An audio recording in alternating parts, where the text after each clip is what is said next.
And now, okay.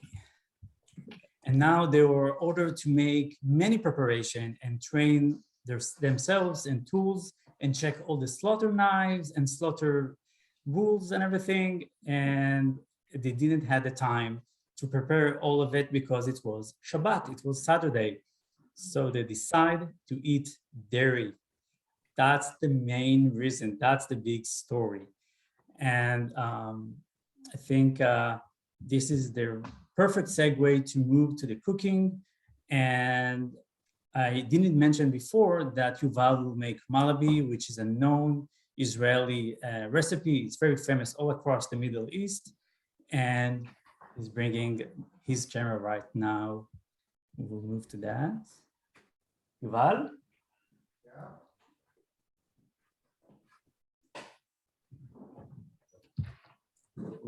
What were your last words? That we're moving to the recipe. Okay, now, what does it say?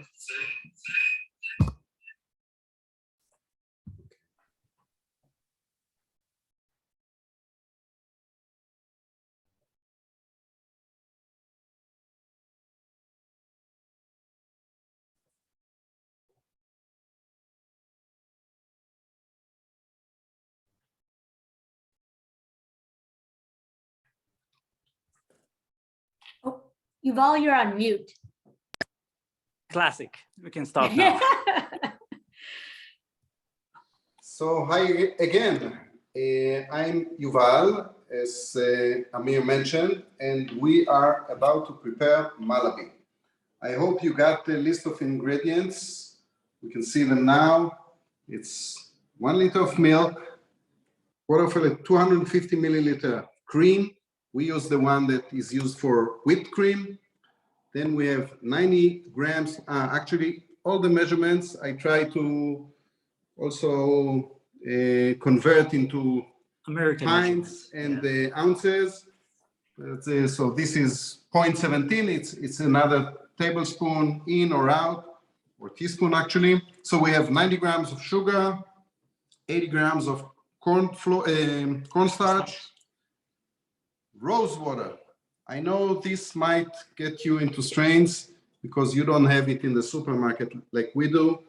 Actually, when I looked on the back, what is rose water? It's 99% water and 1% of rose extract.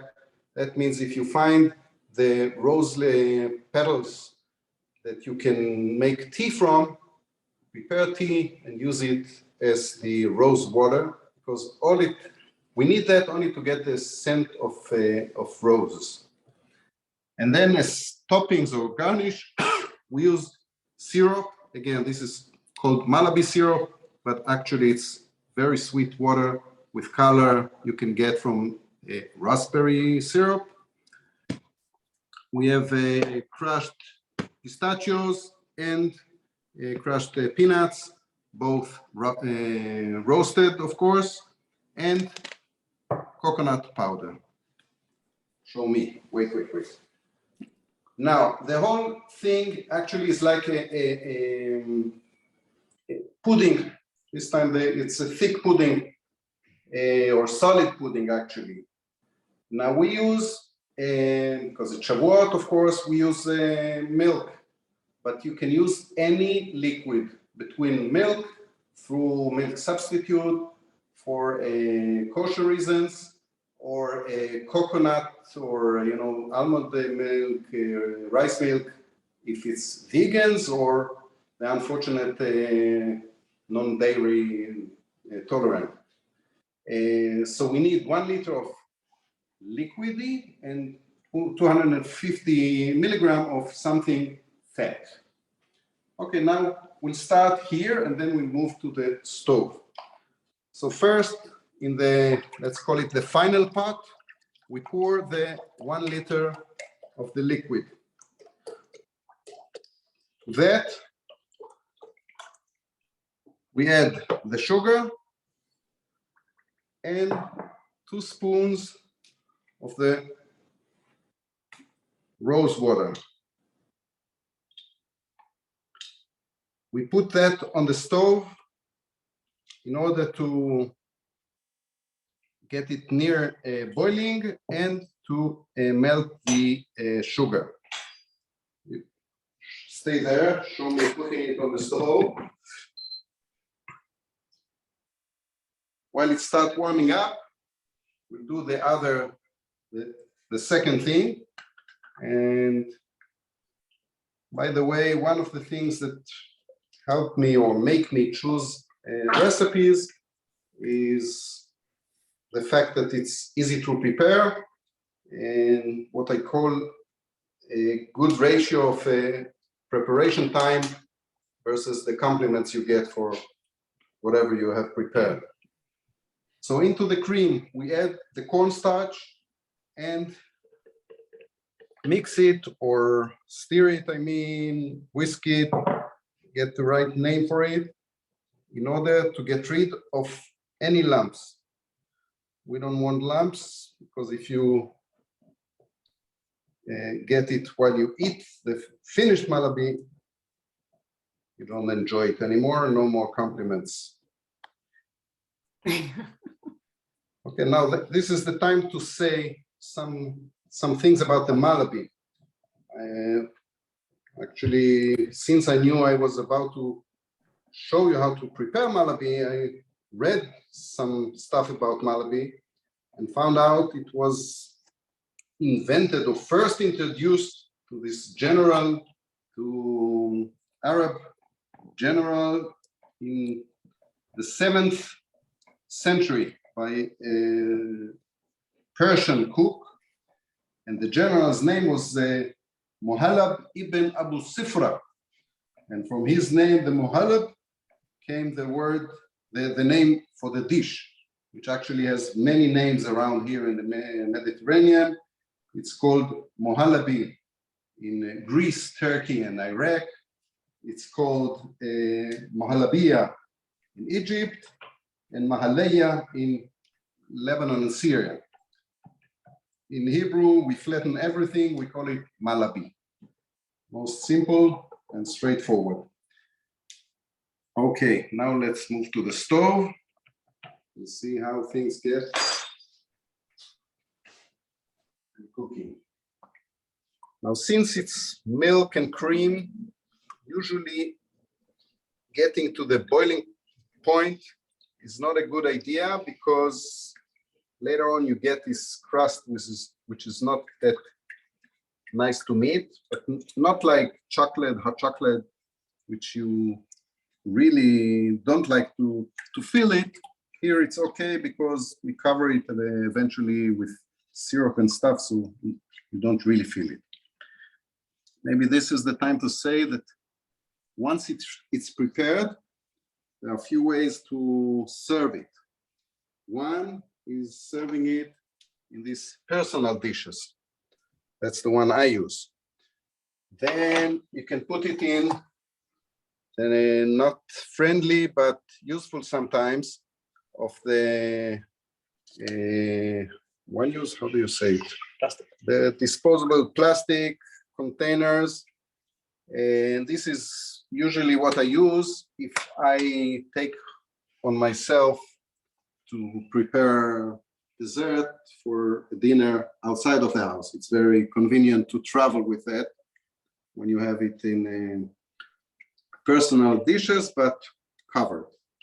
And you can also put it in this big bowl, like either to share or cut pieces out of it like a cake.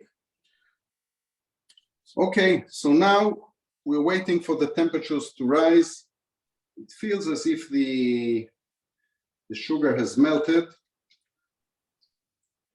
So now, what we shall do, we add the cream with the cornstarch in it into the pot.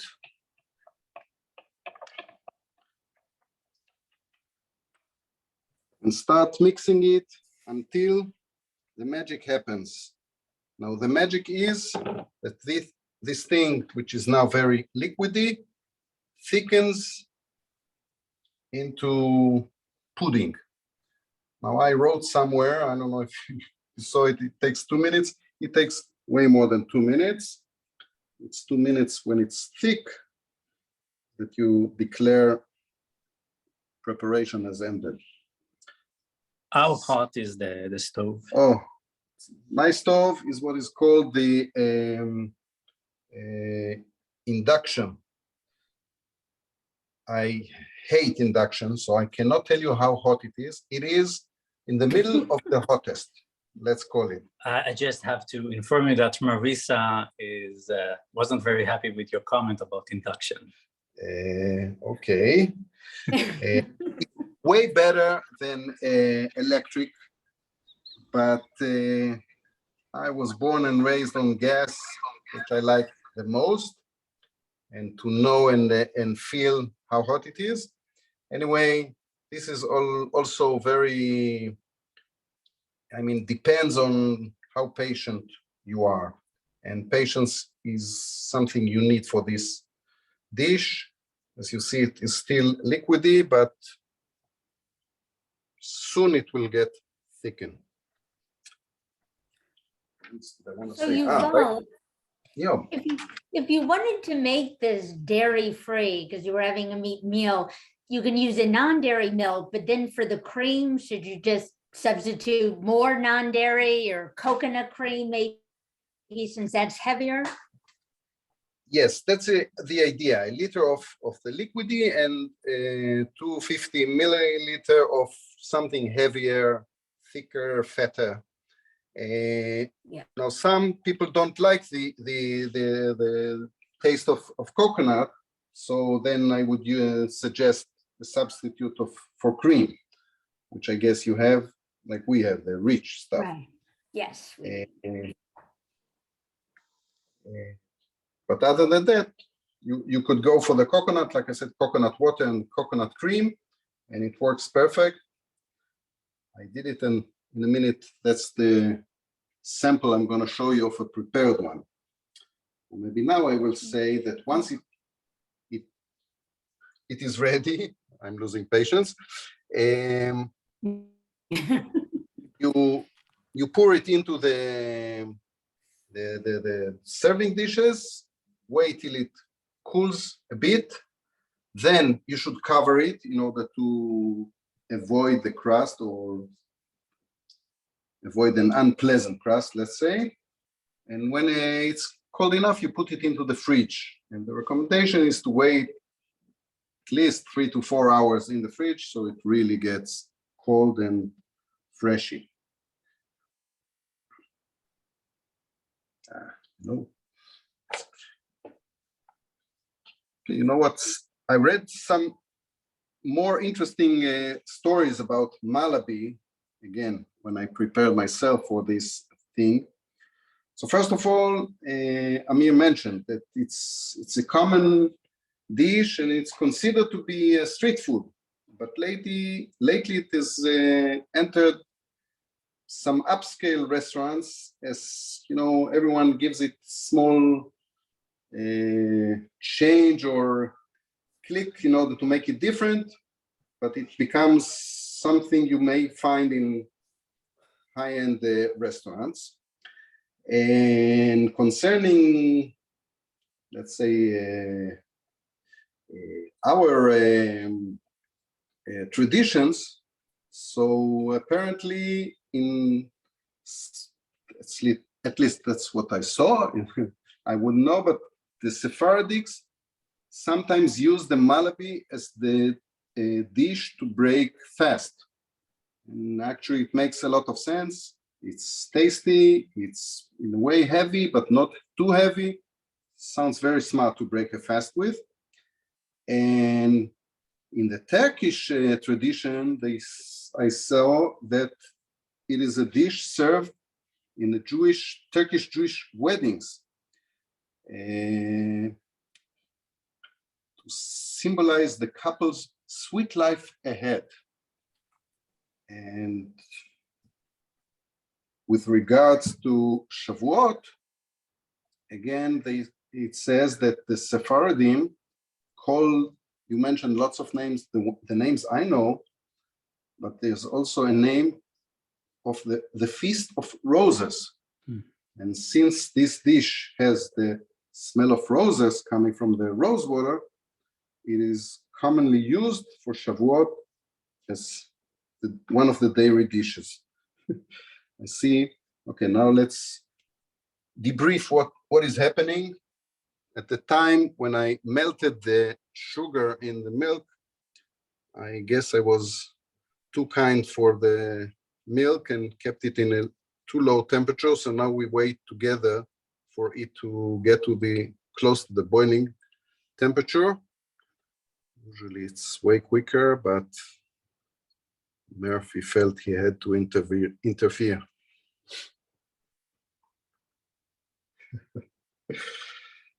Come on. Unbelievable. Anyone has asked any questions? Maybe it's a good time to answer questions.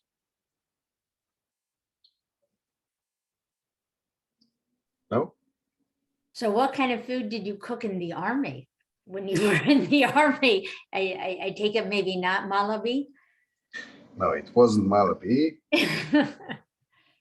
In the army, there were times that we used to be like on alert in a faraway base, just a helicopter with a team of the helicopter, doctor, paramedics, waiting for, we always felt bad that we wait for something bad to happen and then we jump and go there. So actually, all we could do if nothing happened was eat and play cards, decent games. So, oh wait, now you have to show how it gets thicker. I don't know if you can see it. Gets more, reminds glue. So anyway, those times I used to call my mother, who was a great cook. Every day she would give me another recipe. I would try it on my friends, improve from one time to the other. And that's how I became a cook. Okay, now it turned thick. So now is the time we wait for like a minute or two. Rather not let it boil. Actually, I suppose you saw the most important thing is keep on stirring. And then no lumps would develop.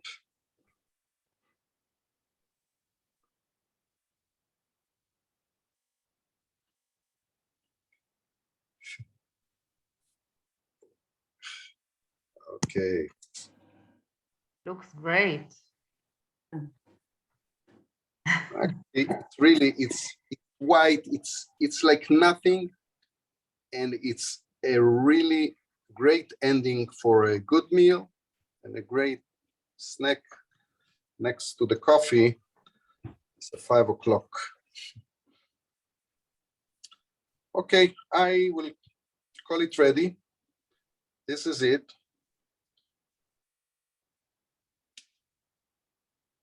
In a minute, let's pour it into the serving dishes so you'll see how it is thick, and time in a way is of the essence because it's there you go.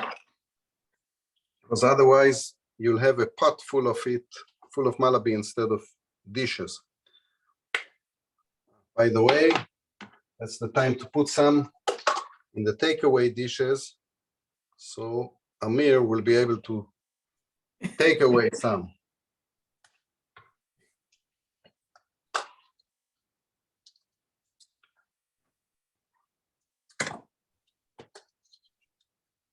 Okay, now I will, you know what? I should have called the,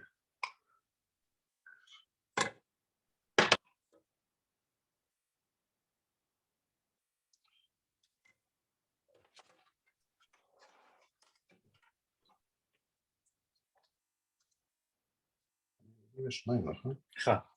אוקיי.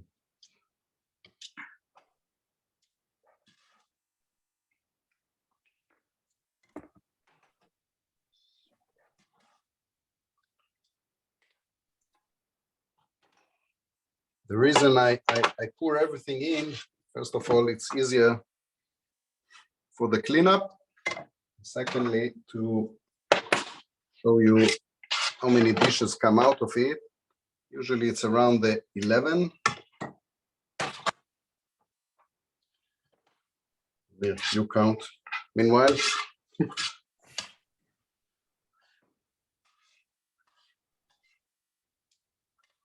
think we have 13. 13. Oopsie. You don't say 13 to Americans.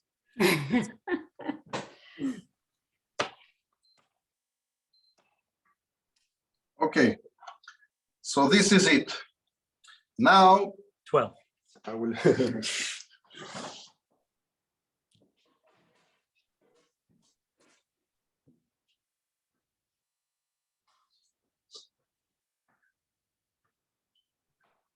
Two things we had a very famous cook in Israel. She used to say, I have prepared in advance. It always sounded as if by accident she has prepared in advance. This is the vegan one I have prepared yesterday. So this is what I call the main, I mean, putting it in main bowl. So either you can put the things on it and everyone comes in with a teaspoon, or you can cut it into pieces and serve it as if you are serving a cake. Or this is how I also cover it with plastic nylon. And this is it. Now, what we usually do on this, we pour the sweet stuff till it's all covered. I mean, you can either put one or two of the other toppings. I'm a fresser, I put them all. This is the coconut. Then comes the peanuts.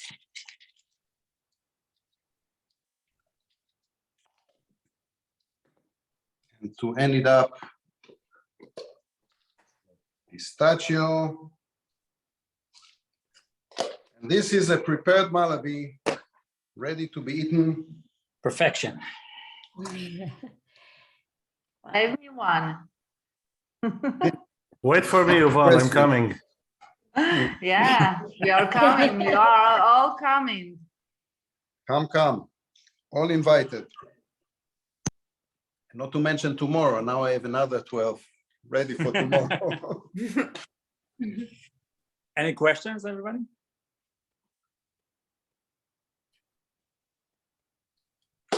Well, have a great holiday. Chag Sameach. Thank you. Thank you. Looks delicious. Yes, Really? thank you. And now we'll move to Marisa and her cheesecake bars. It's something swirled, right? I don't remember exactly. Yes. Can everyone hear me? I just want to double check and make sure. Okay. Yes. So hi, we are going to make a classic version of an American Shavuot dish, which is instead of making a full cheesecake, we're going to actually make cheesecake bars, which can be cut into little squares. And it's, although it's the exact same ingredients, it's a little bit easier on the preparation and the oven temperature and not having to watch it in a water bath. So I really like to make these cheesecake bars instead of a full cheesecake, because sometimes I like to also serve smaller pieces. And when you have a full cheesecake, it's like a big hefty portion, which is perfectly okay if that's what you like, but I like to have a little bit of a smaller portion. And this way you can also make several different types. So before we get started, I think on the recipe, I suggest that you start with making the crust first. And while we're going to do that, I'm actually going to just go ahead and take the cream cheese and put it in the mixer, because you really, just like the Malabi, you want to make sure there's no lumps. So what I've got here is 4 8-ounce blocks of cream cheese that have been sitting out nice and softened. If for some reason you don't have a chance to soften them, a lot of microwaves have a soften button where you can like select a softened cream cheese, or you could just try to gently heat it for 30 seconds or so at a time. So I'm going to go ahead and just pop this over my stand mixer. Oops.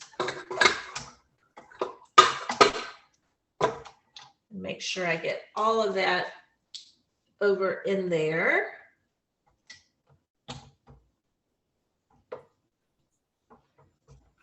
Okay. And then I'm just going to go ahead and turn this on, and hopefully you'll be able to hear me over the stand mixer. If for some reason you're not able to hear me, just somebody, maybe Keri or Lorraine, give me a wave, and I'll move away from the mixer. So far so good. Okay, great. So now while that's working, we're going to go ahead and get started on making the crust.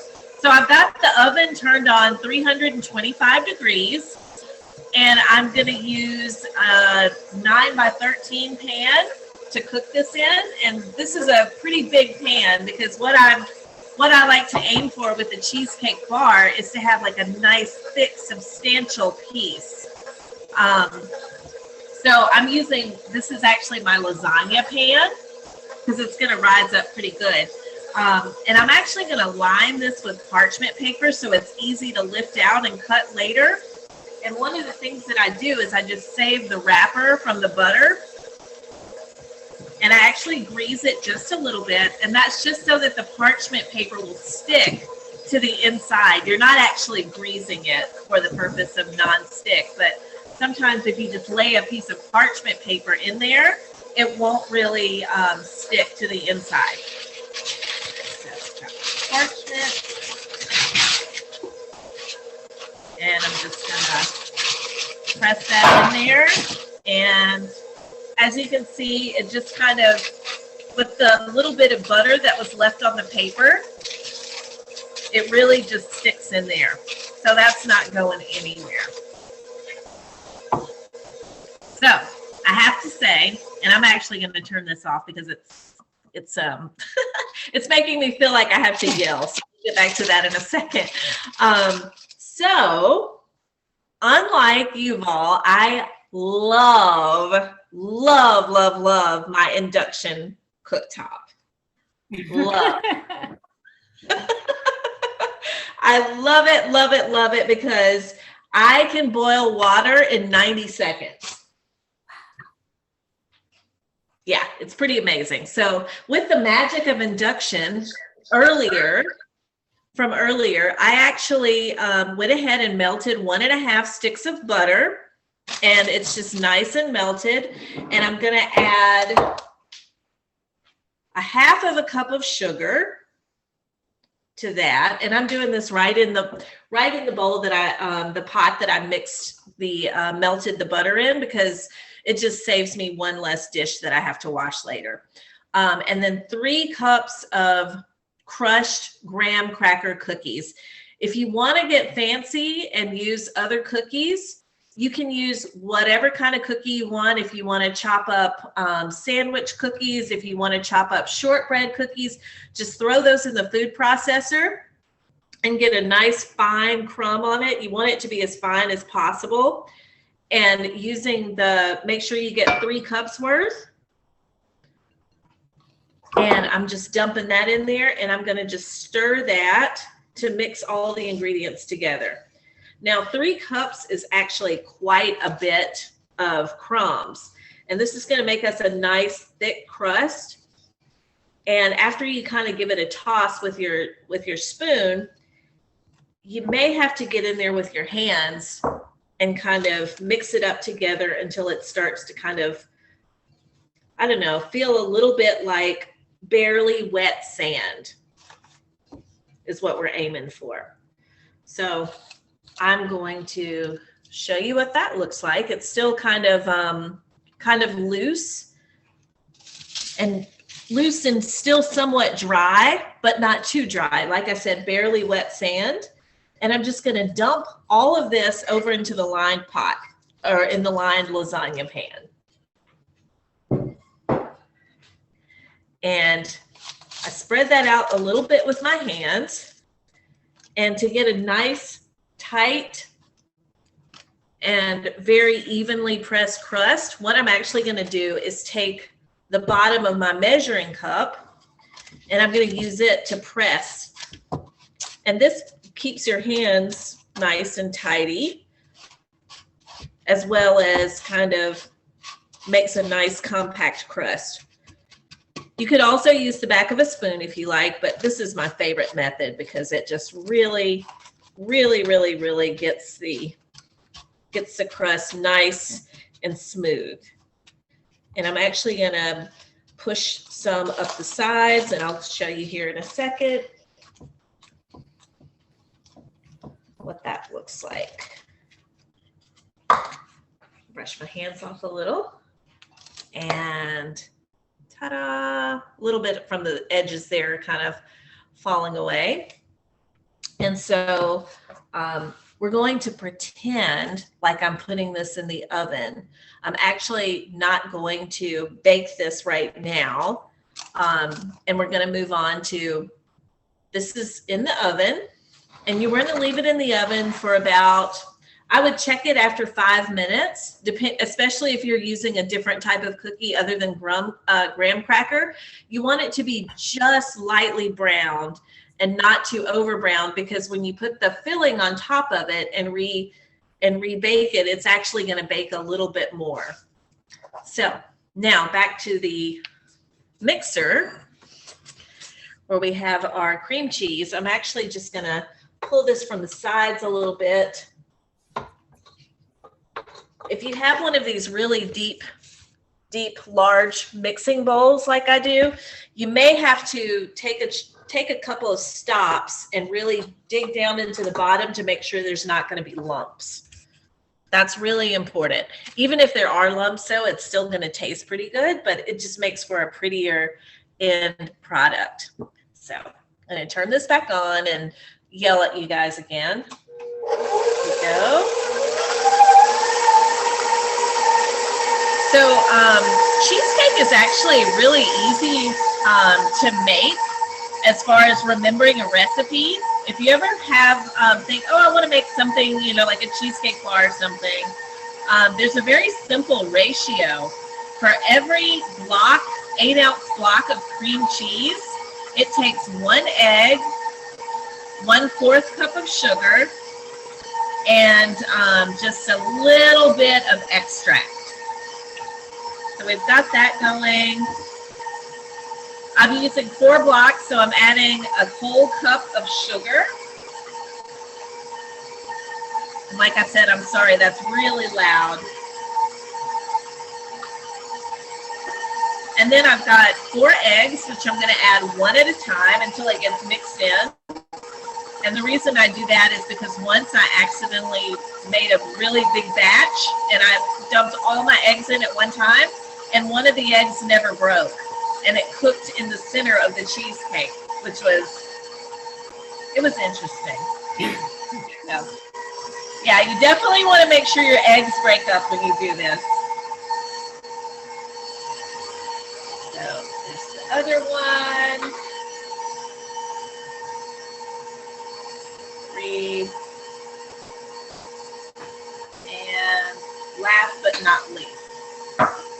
Now, at this point, you would have a very delicious, tasty cheesecake bar, but we're going to add a little bit of sour cream, and that's going to just take up the cream factor a little bit. And because we're not baking it as a traditional cheesecake, You can actually add a little bit more sour cream than you normally would for a cheesecake because it won't like fall apart. So I'm just going to go ahead and chunk that over in there.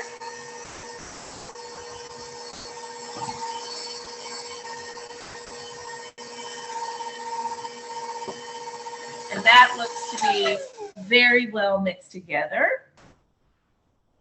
And so now I'm just going to add a little bit of vanilla extract.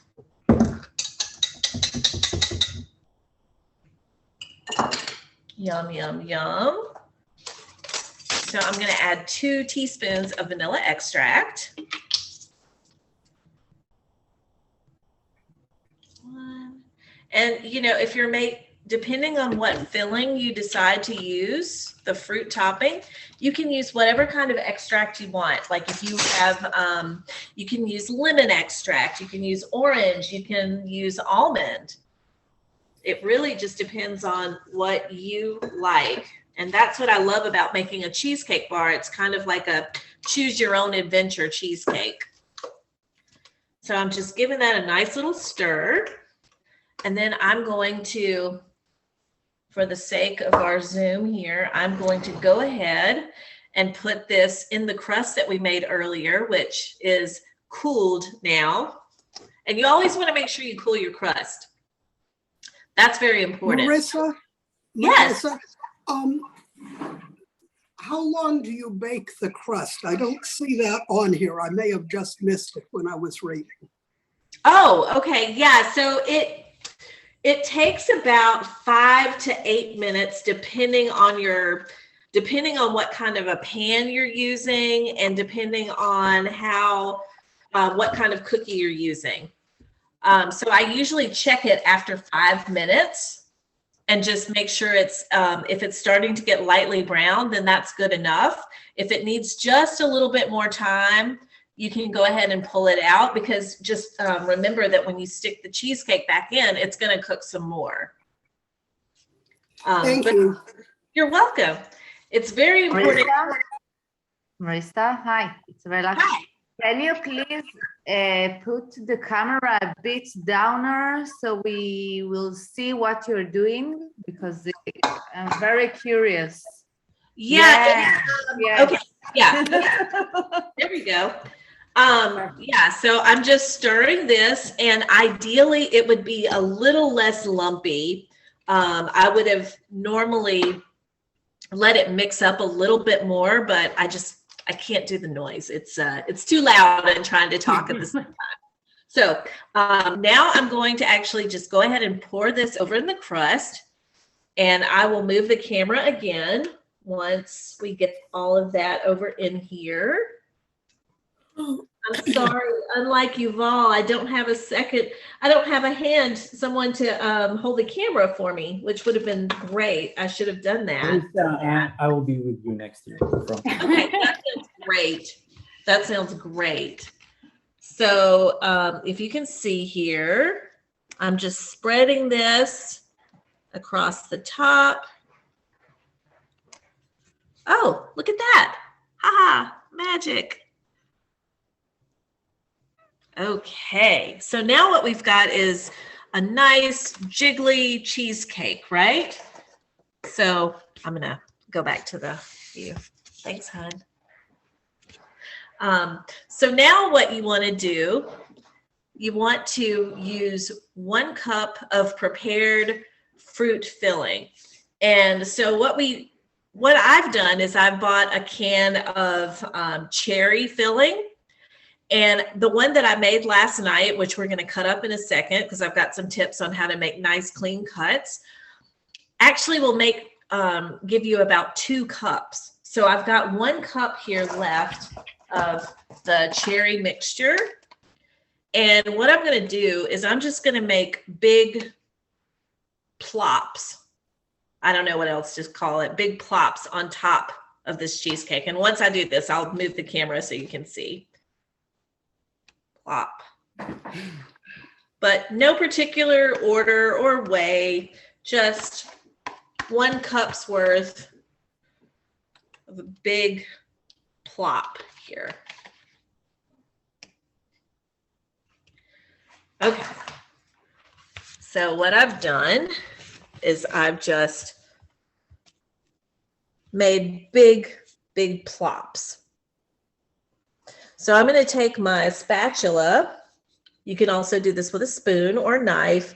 And I'm just going to kind of swirl it through until it starts to look more attractive than big plops.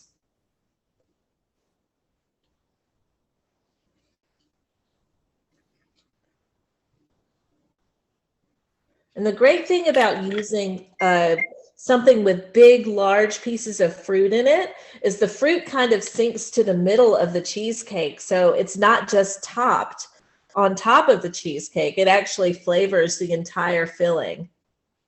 And so I'm going to stop right there because I think that looks pretty good. And at this point, you would stick this in the oven and bake it. I can't remember what I said on the instructions, but there is, you want to make sure that when it cooks, there's very, very little wiggling. So I'll show you what I mean. So right now, if you were to shake this, I don't know if you can tell, but it wiggles quite a bit all the way throughout. So my general rule of thumb is I check it every 15 minutes or so. And once it gets to the point where if I were to stick my hand in the middle, if everything else around here is solid, I call it done. You know, because you'll read instructions that say bake until, you know, slightly jiggly in the center. Well, what exactly is the center? So my rule of thumb is if it's around my hand, it's set enough, because once you cool it, it's going to cool down and it's going to solidify a little bit more. Any questions about that? I think Linda may have a question. Okay. I do, Marisa, when you were telling us about adding in the sour cream, I didn't hear how much sour cream. Oh, 3/4 of a cup of sour cream. Okay, thank you. You're so welcome. Okay, so Marisa, did you mention the temperature? 325 degrees. All right. Yeah, which is, I don't know what that is in Celsius. Celsius. Hot. I should know. It would be 180, I guess. That sounds right. We'll go with that. Most cakes are 180. Okay, so into the imaginary oven this goes. Out of the imaginary oven it comes. It's cooled down overnight, and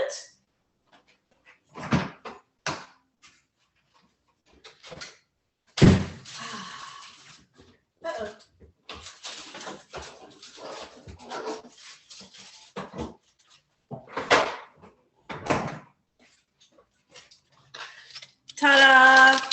So I just put this on top, but this is what your cheesecake bars will look like. So This looks so much fun. yeah. So the great thing, like I said, about using the parchment paper is you can just lift this directly out of your pan. And I've actually just set this right on top of a cutting board. So it makes it really easy to cut without having to, like, you know, drag the knife up the sides. So when you're cutting a cheesecake, got your knife, sharp knife, and you need a really, really wet towel. So for every cut that I make, I like to kind of wipe the towel, because that's going to help the knife slide through the cheesecake without, like, you know, getting too schmutzy. So let's see if I can move the camera here some so we can see me cutting this. Yes, I think that's going to work. So it cuts really nice and simple, and you see all the schmutzy stuff. If you wipe that off, that kind of just, it just helps keep everything nice and clean, so you don't get cheesecake up the side of every bar, like the, yeah. Sorry, sometimes I can't multitask and talk and cut at the same time. So here I'm cutting again, and I'm an end piece person. I really like to have an end piece. So I'm just gonna show you that. And so using the amount of ingredients we did, it gives you a nice thick cheesecake bar. If you want, you can absolutely use less, but I don't know. I just feel like if it's Shavuot and we're going there, we may as well get a big piece, right? And so that is that. And you can cut into as many pieces as you like. You can cut into triangles. You can cut, you know, really however you want. And the good thing about this recipe is you can make it ahead and freeze it. It freezes very well. Once you, I would cut it before I froze it. Cut the pieces however you want. You can freeze it, and hopefully there will be no leftovers. No. Wow, thank you. Thank I have you. one Looks question. delicious. Oh, No, okay. you first, Arela, you first. No, okay. So I was going to say, I assume you could also use like a strawberry or blueberry pie filling. Would lemon curd work? Yes. Well, if you Yes. wanted to do something funny, Yes. Mm-hmm. You can use lemon curd. but maybe not chocolate. You could Would use chocolate chocolate. or You could use chocolate. Mm-hmm. You could use like a Nutella if you wanted. that would be good. Yeah. You Gail can, wants to know if you could, Gail wants to know if you could use jelly or jam instead of the pie filling. you can. It won't be as thick. It may run a little bit depending on the brand. But yes, you absolutely can. Thank you. You're welcome. Well, I tell you what, I Anyone can't wait to use Yuval's recipe because I am, when he put the coconut and the pistachios on top, I was sold. I was, yes, please. I agree. Any final questions for Marisa before we conclude? All right. Well, I just want to say, oh, and by the way, I'm Keri Unowsky, and I am a co-chair of the Memphis-Shoham Partnership Committee, along with Arela, Koter, who's on the call as well, the webinar as well. And I want to thank all of you for attending. And of course, a big thank you to Marisa and Yuval. I can tell you, I have personally been able to sample many of Marisa's cheesecake bars, and they are absolutely wonderful. And Yuval, next time we come to Israel, hopefully next year, we'll expect you to make us all Malabi because it looks delicious. So, and finally, I just wanted to note, as Amir did at the beginning of our webinar, that this is our 5-year anniversary for the Memphis-Shoham Partnership, which is very exciting. And we actually have our upcoming annual steering committee in June, and we hope to have a lot more wonderful programming for you all in the coming year, and programming to help bridge our two communities together. And really strengthen the bond between us. So again, thank you all so much for coming, and Chag Shavuot Sameach to all of you a couple weeks early. And thank you again. Thank you. Thank you. Thank you. Yeah. You're going to eat now. Yeah, I know. Now I'm hungry. Thank you, Marisa and Yuval. It was delicious from far. It's look great, Marisa. Yes. Thank you. Thank you. Thank you all. Thank you, Marisa and Yuval. It You're welcome. all looks great. Thank you.